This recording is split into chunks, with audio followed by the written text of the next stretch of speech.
Students, आपकी इस week की असाइनमेंट ये है कि आपको कुछ टेक्स्ट्स प्रोवाइड किए गए हैं लिटरेचर में से,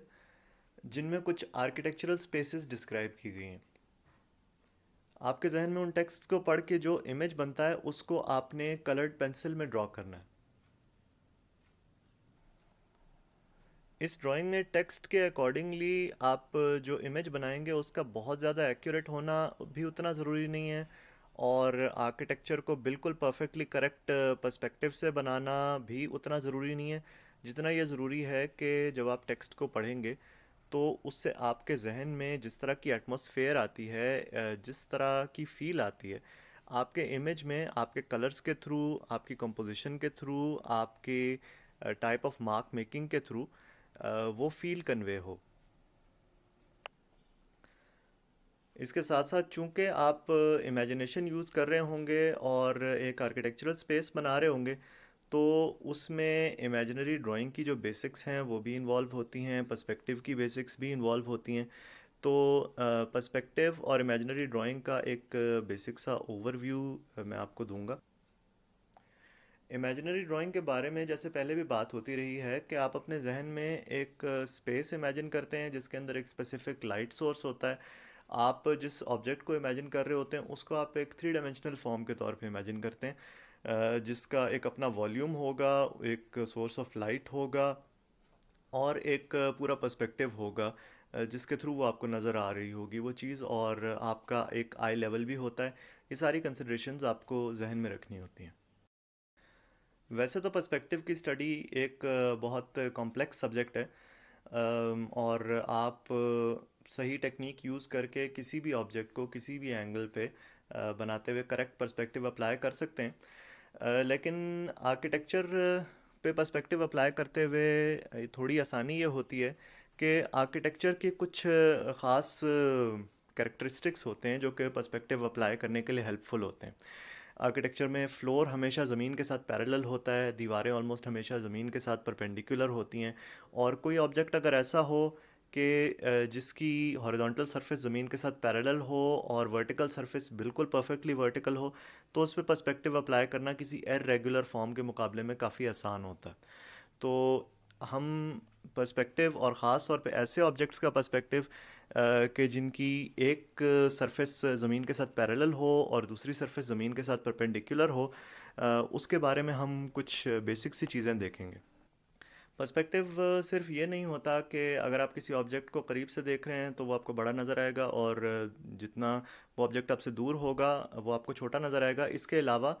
आपके व्यूइंग एंगल से भी किसी चीज़ की जो अपीयरेंस है उसमें फ़र्क पड़ता है। अगर आप किसी जगह ज़मीन पे खड़े हुए हैं और आपके फ्लोर पे एक ही तरह की टाइल्स हैं, तो जो टाइल आपके बिल्कुल नीचे है उसको आप एग्जैक्टली ऊपर से देख रहे होंगे, और जिस जिस तरह आप दूर की टाइल्स की तरफ नज़र करेंगे तो वो आपके निस्बतन सामने होंगी, मतलब आप उन्हें सामने की तरफ देख रहे होंगे, और आपके व्यूइंग एंगल की वजह से आपको उनकी शेप भी फ़र्क नज़र आएगी। करीब की टाइल आपको हो सकता है बिल्कुल स्क्वेरिश नज़र आए, और जितना आप दूर की टाइल्स की तरफ देखते जाएंगे वो आपको फ्लैटेंड नज़र आएंगी, क्योंकि आपका व्यूइंग एंगल उससे फ़र्क होगा। किसी फ्लैट सरफेस को देखते हुए आपका व्यूइंग एंगल बहुत मैटर करता है। मिसाल के तौर पे अगर आप किसी टेबल को बिल्कुल ऊपर से देख रहे होंगे तो उसकी जो भी रेक्टेंगुलर या स्क्वायर शक्ल होगी वो आपको एग्जैक्टली वैसी ही नज़र आएगी। लेकिन ये कि अगर उसी टेबल को आप ऐसे एंगल से देख रहे हैं कि आपका आई लेवल बिल्कुल उसकी सरफेस के साथ है, तो उसकी टॉप की जो शेप है वो आपको एक बिल्कुल फ्लैट लाइन के तौर पे नज़र आएगी। तो इन दोनों शेप्स में फ़र्क इसीलिए है कि आप इन्हें डिफरेंट एंगल से देख रहे हैं। तो इसी तरह जब आप किसी फ्लोर को भी देख रहे होते हैं, किसी सीलिंग को देख रहे होते हैं,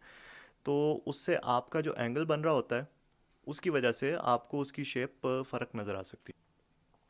पर्सपेक्टिव की स्टडी में फोर शॉर्टनिंग भी एक इम्पॉर्टेंट एलिमेंट है कि किसी ऑब्जेक्ट को आप जितना करीब से देख रहे होते हैं, या किसी ऑब्जेक्ट का जो पार्ट आपसे ज़्यादा करीब होता है वो आपको निस्बतन बड़ा नज़र आता है, और जो पार्ट आपसे दूर होता है वो छोटा नज़र आता है। लेकिन फोर शॉर्टनिंग में एक चीज़ जो आपने जहन में रखनी होती है वो ये है कि कोई ऑब्जेक्ट आपसे जितना करीब हो उतना आपको उसमें पर्सपेक्टिव ज़्यादा नज़र आता है, और जितना कोई ऑब्जेक्ट आपसे दूर जाता जाए वो निस्बतन फ्लैट नज़र आता है, और उसमें पर्सपेक्टिव इतना ज़्यादा एग्जैजरेटेड नहीं होता। उसकी एक साइंटिफिक एक्सप्लेनेशन या मैथमेटिकल एक्सप्लेनेशन आप इस तरह समझ सकते हैं कि अगर आप एक फ्लोर को देख रहे हैं, और उसमें 2 बाई 2 फीट की टाइल्स हैं, तो जो टाइल आपके बिल्कुल सामने है उसका फ्रंट एंड आपसे 2 फीट पे होगा और बैक एंड 4 फीट पे होगा। तो फ्रंट और बैक एंड का जो आपस में डिफरेंस है वो डबल है। मतलब फ्रंट एंड के मुकाबले में बैक एंड का डिस्टेंस जो है वो आपसे डबल है। लेकिन अगर आप बहुत दूर के किसी टाइल को देखेंगे तो उसका फ्रंट एंड अगर 20 फीट पे है तो बैक एंड 22 फीट पे होगा, और 20 और 22 के दरमियान में प्रोपोर्शनली उतना डिफरेंस नहीं है जितना 2 और 4 के दरमियान में है। तो उसी हिसाब से आपको दूर की टाइल के फ्रंट और बैक एंड में बहुत मामूली फ़र्क नज़र आएगा। ये जो इलस्ट्रेशन आप देख रहे हैं इसमें साइड पे एक आई जो है वो व्यूअर को रिप्रेजेंट कर रही है, और सबसे पहले वो अपने बिल्कुल सामने और नीचे की टाइल को देखती है, और उसके बाद ग्रेजुअली वो उससे आगे की टाइल्स को देख रही है, और नेक्स्ट स्टेप में वो निस्बतन ज़्यादा हाइट पे मौजूद टाइल्स को देख रही है। एक चीज़ तो आप देख ही रहे होंगे कि टाइल का जो पार्ट व्यूअर की आय के करीब है उसकी विड्थ ज़्यादा नज़र आ रही है, जो पार्ट व्यूअर की आय से दूर है उसकी विड्थ कम नज़र आ रही है। और जूं जूं टाइल्स व्यूअर से दूर की तरफ मूव कर रही हैं, या दूर की टाइल को व्यूअर देख रहा है, तो उनकी हाइट कम होती हुई नज़र आ रही है, साथ साथ उनकी विड्थ भी कम हो रही है। और जूं जूं नीचे के मुकाबले में ऊपर की टाइल्स को देख रहे हैं, जूं जूं ऐसी टाइल्स को देख रहे हैं जो आई लेवल के ज़्यादा करीब आ रही हैं, तो वो ज़्यादा फ्लैट नज़र आ रही हैं, और बिल्कुल आई लेवल पे आके टाइल्स बिल्कुल फ्लैट नज़र आएंगी, जैसे टेबल की एग्जांपल में भी मैंने बात की थी। और जब नीचे से ऊपर की तरफ टाइल्स को देख रहे हैं तो उसमें जो शेप थी वो एक लिहाज से उल्टी हो गई है। जब नीचे से ऊपर की तरफ टाइल्स को देख रहे हैं तो उसमें टाइल का जो फ्रंट वाला पार्ट है वो विजुअली ऊपर नज़र आ रहा है, और बैक वाला पार्ट नीचे नज़र आ रहा है। जबकि अगर आप देखें तो जब टाइल को ऊपर से नीचे की तरफ देख रहे थे तो जो पार्ट व्यूअर के करीब था वो नीचे था, और जो पार्ट व्यूअर से दूर था वो ऊपर नज़र आ रहा था। जो पार्ट व्यूअर से करीब या दूर है उसकी पहचान तो बहुत सिंपल है कि अगर एक स्क्वायर टाइल है तो जो पार्ट व्यूअर के करीब होगा वो ज़्यादा वाइड नज़र आएगा, और दूर वाला पार्ट नैरो हो रहा होगा। जैसे कि हमेशा पर्सपेक्टिव में एक बात की जाती है कि दूर की लाइंस जो हैं वो कन्वर्ज हो रही होती हैं, और करीब आते हुए लाइंस जो है वो डाइवर्ज हो रही होती हैं।